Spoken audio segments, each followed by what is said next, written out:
Ramos Horta berani bayar 1 miliar rupiah.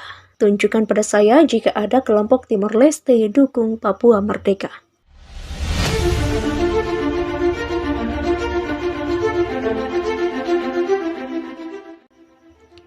Benny Wenda, pentolan Persatuan Gerakan Pembebasan Papua Barat atau United Liberation Movement for West Papua atau ULM-WP, sempat menyebut jika Papua bisa menjadi Timor Leste berikutnya.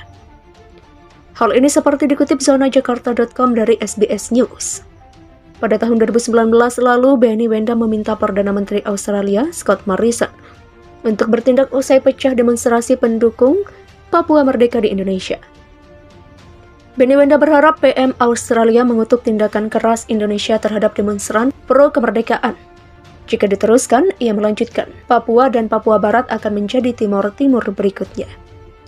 Dari Oxford, Inggris, Benny Wenda mengatakan kepada SBS News bahwa ia sempat melarikan diri pada 2003 silam. Ia melarikan diri setelah lolos dari hukuman penjara 25 tahun karena keterlibatannya dalam protes. Benny Wenda juga mengungkapkan situasi di Papua Barat sangat mirip dengan perjuangan untuk merdeka yang pernah terjadi di Timor Leste 20 tahun yang lalu. Itulah sebabnya saya menyerukan intervensi PBB karena saya tidak ingin ini berakhir seperti Timor Timur. Demikian kata Benny Wenda. Kini, usai KKB Papua ditetapkan sebagai organisasi teroris, Benny Wenda yang ngotot inginkan Papua merdeka dari Indonesia, membantu kabinet setelah mengangkat dirinya sendiri sebagai presiden. Konflik di Papua membuat mantan Presiden Timor Leste, Ramos Horta, sempat angkat bicara. Seperti diketahui, Timor Leste merupakan negara yang dulunya merupakan salah satu provinsi di Indonesia. Mengetahui adanya konflik di Papua, terutama munculnya KKB yang menghendaki referendum, Ramos Horta angkat bicara pada tahun 2016 lalu. Saat berkunjung ke tanah Papua pada Mei 2016 silam, mantan Presiden Timor Leste, Jose Ramos Horta, mendukung Papua sebagai bagian dari NKRI sehingga tidak akan pernah setuju perjuangan Papua merdeka. Kebijakan kami, Timor Leste, tetap mendukung integrasi Papua dalam NKRI. Kami tidak pernah mendukung kelompok perjuangan baik di dalam dan di luar negeri yang suarakan merdeka. Demikian kata Ramos Horta dalam jumpa pers di kota Jayapura, Papua pada Selasa, 3 Mei 2016. Mungkin bisa sampaikan kepada saya jika ada kelompok dari kami, Timor Leste, yang mendukung pernyataan atau menyuarakan Papua merdeka. Tunjukkan kepada saya nanti, saya bayar 1 miliar rupiah. Demikian katanya di sela-sela kunjungannya ke Jayapura. Peraih Nobel Perdamaian Jose Ramos Horta mendesak pemerintah Republik Indonesia atau RI mengadakan pembicaraan dengan gerakan kemerdekaan Papua untuk mengakhiri pemberontakan selama puluhan tahun. Ramos Horta yang meraih Nobel Perdamaian pada 1996, yakni masa depan wilayah Papua berada di Indonesia bukan sebagai negara yang terpisah. Bicaralah dengan orang Papua, OPM, tetapi sebagai saudara Indonesia.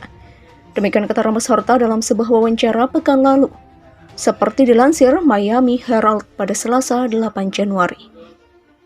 Orang-orang Papua, mereka harus merasa bahwa pemerintah, orang-orang di Jawa benar-benar peduli pada mereka. Demikian tambah dia. Konflik dengan pemberontak Papua kembali bergejolak pada bulan lalu ketika separatis bersenjata di Nduga menewaskan sedikitnya 17 orang yang bekerja di lokasi pembangunan Jalan Raya Trans Papua. Jalan Raya Trans Papua merupakan bagian penting dari upaya Presiden Indonesia Joko Widodo untuk membawa pembangunan ke daerah miskin. Pemerintah Indonesia membantah isu yang digulirkan milisi bahwa militer menembaki desa-desa dengan proyektil fosfor putih, senjata kimia terlarang. Tuduhan ini dinilai tidak berdasar, tidak faktual, dan menyesatkan. Setidaknya 4 orang tewas dalam operasi keamanan. Menteri Koordinator Bidang Politik, Hukum, dan Keamanan Wiranto telah menolak gagasan pembicaraan. Pemerintah tak mau berbicara dengan pemberontak. Ramos Horta juga pernah menjabat Presiden Timor Leste dari 2007 hingga 2012 mengatakan, upaya menahan diri perlu dilakukan di kedua sisi. Serangan terhadap warga sipil orang pemberontak harus dihentikan. Tapi di sisi lain, tentara Indonesia juga harus menahan diri untuk tak menyerang. Kontrol Indonesia atau Papua diresmikan pada 1969 dengan referendum yang dikenal sebagai Act of Free Choice. Ramos Horta mengatakan situasi di Papua tidak sebanding dengan perjuangan kemerdekaan Lorosae dan tidak ada peran bagi Amerika Serikat dalam konflik tersebut. Timor Timur, kata Ramos Horta, adalah koloni Portugis selama lebih dari 400 tahun sebelum Indonesia menginvasi pada 1975.